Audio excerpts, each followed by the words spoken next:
It's now my pleasure to introduce one of the strongest ocean champions that we have on Capitol Hill.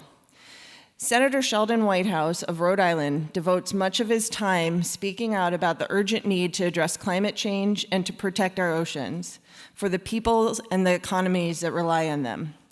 He founded the Senate Ocean Caucus for just this reason, to promote creative, bipartisan solutions for the challenges facing the ocean. Please join me in welcoming Senator Whitehouse.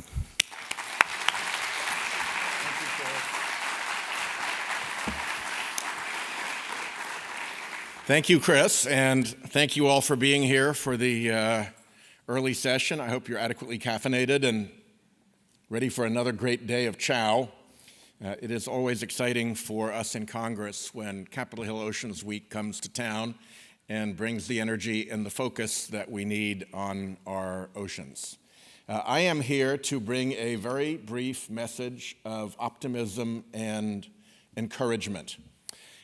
Clearly, we have very dire problems in our oceans. As a scientist recently said, the ocean is screaming, and we have not been very good at listening to the screams of the ocean. You being here helps translate the ocean message to us in Capitol Hill, and I appreciate that. But what I want to say is that I believe there's an open door for bipartisan action on Capitol Hill. And I don't believe that just because I'm an optimist. I believe that based on experience. When I started the Senate Oceans Caucus with my terrific colleague, Senator Murkowski from Alaska, we grew it to over 40 members, and it is virtually evenly bipartisan. It is not what we call a letterhead caucus, where everybody puts their name on a letterhead and that's the end of the job. We have been busily working to get things done. We've cleared 4 international fishing treaties. We did it actually in an afternoon after a lot of legwork to get everybody ready for that. You had to go back 9 years to find the previous 4 treaties that the Senate had cleared.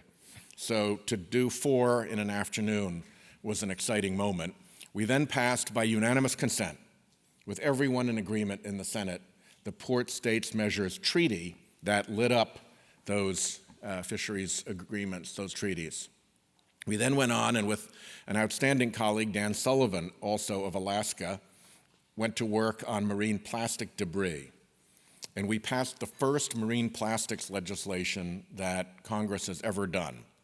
And we did so, again, in bipartisan fashion. We passed it by unanimous consent on the Senate floor, and it is now law.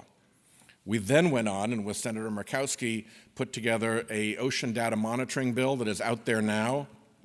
It's called the Blue Globe bill, and if you want to have a look and comment on it, please feel free to do so. It is the biggest piece of work we have done yet, and we hope and expect that we'll be able to bring it home because of a lot of work that's been done leading up to it, so that it too will pass the Senate by unanimous consent.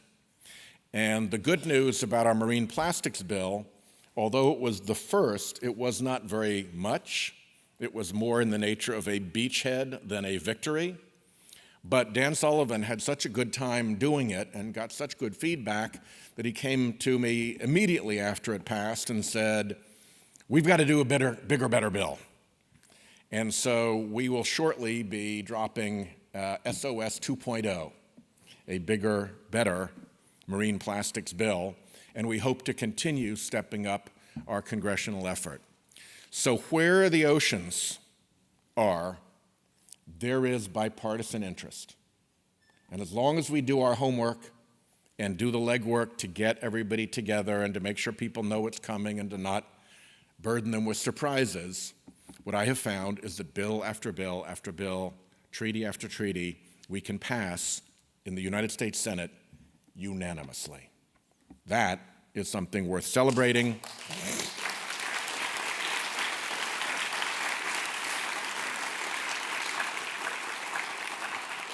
And I hope that that gives all of you a target and some confidence, and in particular the confidence to raise your aspirations a little bit and task us in the Senate to do still more.